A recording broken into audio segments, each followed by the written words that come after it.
Hello, welcome to Revive and Rise.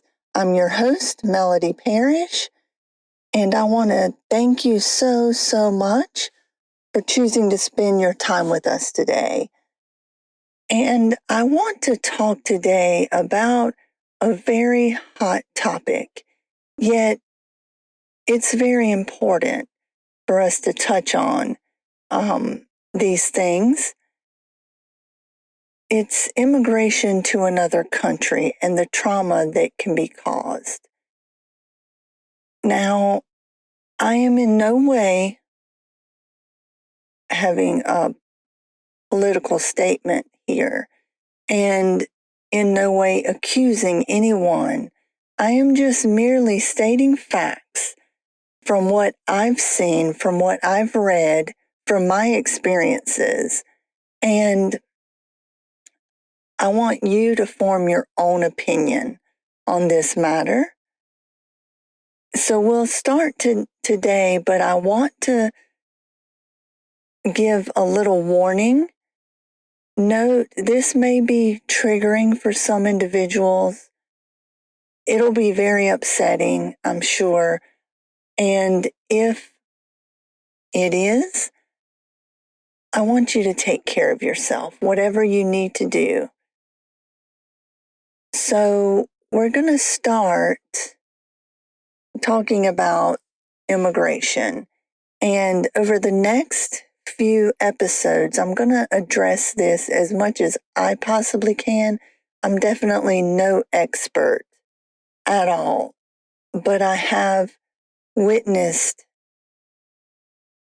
some of these things and I have heard story after story of what could be. Now, I want to address first in this episode a belief system that is beginning to take place about immigration and immigrants. And I feel like this idea and belief needs to be challenged. We just all need to have a different perspective. So I recently read this book called Cold Crematorium, and it's a first look at the Hungarian Jewish experience. It is from the perspective of a gentleman who is a journalist in Hungary, and he is taken and deported to Auschwitz. And, you know, being a journalist, it's a firsthand look in explicit detail of the horrors of this time period. And because he's a journalist, he hones in different details of the whole experience. And I feel like it's details that need to be addressed. He goes into a deep discussion about the hierarchy in the camps between the SS and the guards, but also between the hostages, the people that are being held there and kept there, and the way that these systems that have been developed, the way they work together. It is very graphic, and I will say that it's not for the faint of heart. It's not for those that are squeamish or that are very emotional and sensitive. But I feel like it's a very well-written book and a detailed account that has not been written before and needs to be acknowledged and appreciated. because I feel like the same ideas and beliefs are being introduced once again into our world. Now, this is not a this is not addressing Germans or the Nazis or the Third Reich or anything like that. You can make your own judgments. We all know how horrific this experience was. But it is talking about a belief system that was very present and running rampant at that time. And I feel like it's starting to run rampant again. And in this book, which has recently been translated from the original language, the Hungarian language, it speaks of how it came to be, thought and taught and believed, these negative ideas of the Jewish people. And I feel like these ideas and this practice can be implemented not just for immigrants, not just on religious beliefs, but I feel like it can and has been used against the color of your skin, against the places you were born, against cultural beliefs and practices. It's been used against mental illness. It's been used against your sexual orientation and gender orientation as well, among other things. That there are things that I'm sure I have not touched on, but that's just a few.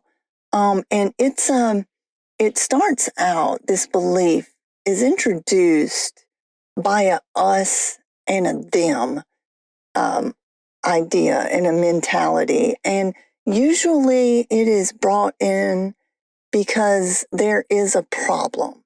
There is a problem that's causing either pain or suffering. And just because we're human beings, we have to know a reason.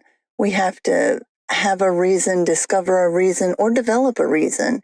And usually, at times of great distress, it becomes a us versus them mentality. These are the people that are causing this problem. These are the people that are causing this pain. And we need to either get rid or destroy this population that is causing this, or we need to take away their rights. We need to make things just as difficult for them. We need to cause them pain, cause them to struggle. It's amazing how this happens, and it can either come in very strongly and loudly and noticeable, or it can come in slowly and quietly and creep in and just weave itself within our minds and our souls and then just take over. And I feel like with immigration, not just in this country, but worldwide, it has become a worldwide problem, but I feel like it's really become a big problem here.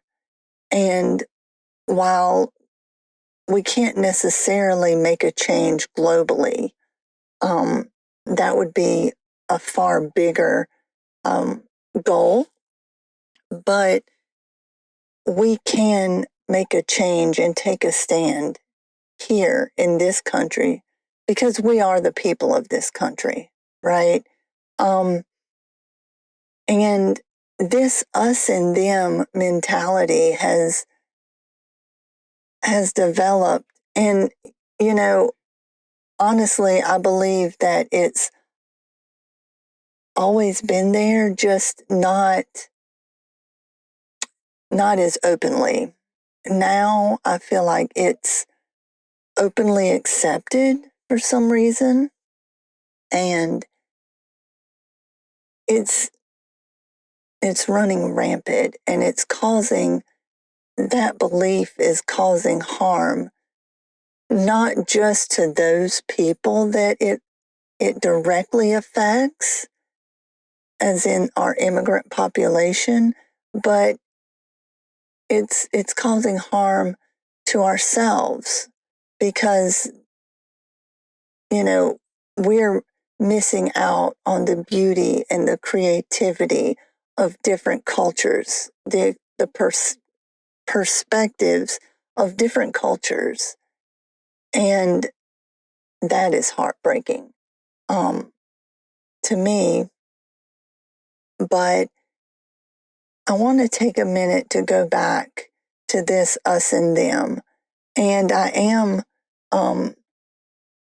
am comparing it to the Holocaust simply because that is, I feel like that is the most covered and the most detailed description of both this idea and the horrendous effects it can have. So in this book, Cold Crematorium, the author talks about the hierarchy of the officers and the things that they suggest and do. And those are the things I feel like that are very, very vocalized. We hear about the brutality and the beatings and the vulgarity. But he points out, what's interesting to me is he points out the hierarchy between the captives, between those that are being held there. And he even points out the hierarchy between the Nazis, the German Nazis, and the other Nazis of other countries, because this movement went all across Europe. So I want to take a few minutes to talk about that, and how those that were held captive, those that were desperate, the things that that desperation made them do to each other. And I see that happening here and now, with what we're doing to each other. And that's kind of the idea, right? So that it's not the people or the groups that the ideas come from in the strongest ways, but that hatred is passed on to us, to the people that are in lower ranks in the hierarchy, so that we can do that dirty work. They don't have to. And their hands aren't clean, but they're cleaner. And the author starts out by describing how the hierarchy works. You have the lowest class on the bottom, that is the workers. And then you have a block elder, and they control the individual blocks of the camp. And then you have the one the bigger, more powerful individuals that he terms the big wigs, and they're more in control of the actual camp and the departments of the camp. You have the workforce, you have the medical force, you have the workers at the various torture chambers. And so this hierarchy is established. And he talks about specifically the bartering that goes on between these individuals, and how the main thing, these people are starving. These people are starving and just wasting away. So they're looking for anything that's going to give them strength, that's going to give them relief from the pain. And so it creates a desperation, and it creates a mindset that you will do anything. And he talks about how the workers and the lowest rank will do horrible things to each other, will beat each other, will steal from each other, will harm each other for a crust of bread, for a potato or a carrot. And he talks in great detail of this desperation. And you get these vivid images that are very disturbing. But, again, it's that us and them mentality, right? It's the desperation and the idea of every person for themselves. And then you have the kitchen staff that, these people will barter with, and they'll even to the point take gold teeth from the corpses and give it for a little extra food, or cigarettes because they're addicted to the nicotine. And it just goes to show you what we're willing to do to each other because we're suffering. Maybe the problem is the economy, or maybe the problem is housing shortage. There can be a million things that could be wrong, and it's quick and easy to scapegoat a community, a group, a population. But really, is that the main issue? Is that the main problem? No, it's not. But because of this, it's causing such harm to people mentally and physically.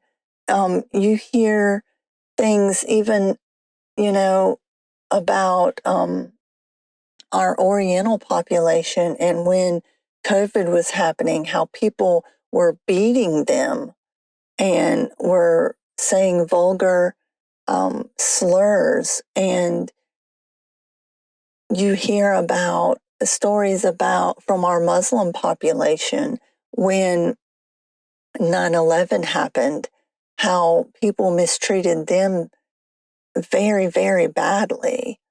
And it's all because of misinformation.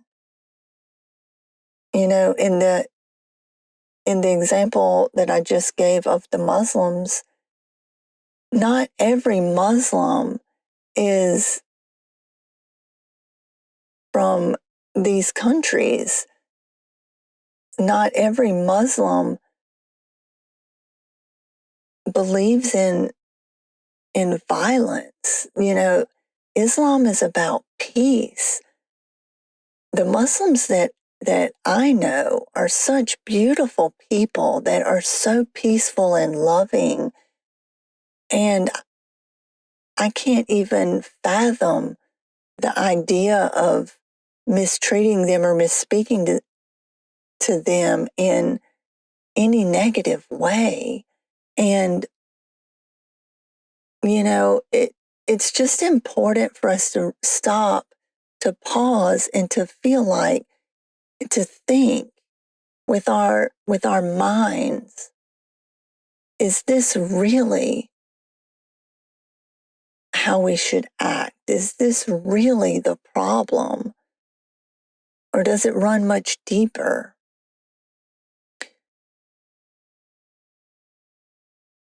It's a tactic to divide us, not to bring us together. It's a tactic to divide us, and so that we won't learn from each other, so that we can't learn from each other. It's a tactic to bring hate, not love. And aren't we all supposed to love each other and help each other? That's what being human is, right? Loving each other, learning from each other, helping each other. I've traveled to many places in the world, and I've learned a lot, and I've seen a lot of different things which have helped to shape me and the person that I am. And I don't know what I would do or who I would be without these experiences and without the knowledge and wisdom that was given to me by people that were different than I am, or people from other countries, or even from this country, not just from other countries, people that just give a different perspective of things, that are able to show you love in different ways, and that you can just learn from. Those are some of the best experiences and the most precious times, where I've been surrounded by people that are different than I am. I treasure those moments. And I would suggest to any of our listeners, if you can do it, to read this book. I've read it twice, just because I think it's important. And I do think that we need to be aware of what happened before. It's not a new idea in any way. It's happened since the beginning of time. But we need to be aware of it. We need to see it. And we need to think about how it's happening now and the detriment it can cause. And another thought that I had, very quickly, that we'll probably or touch on the next episode, is I did question what, I'm not demeaning or belittling the suffering of the Holocaust in any way. Terrible, horrible thing. But I am questioning why that is the most documented genocide, and why we're not talking about others.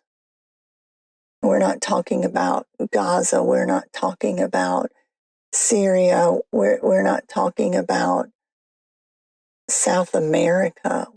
You know, we're just not talking about it. It's not documented very well. And I do want to discuss that as well. And the other things that are going on here, and my thoughts on that. Just to point out things. You can either agree or disagree, but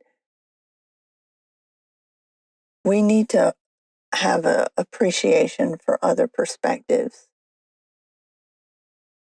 and a respect for other people. It's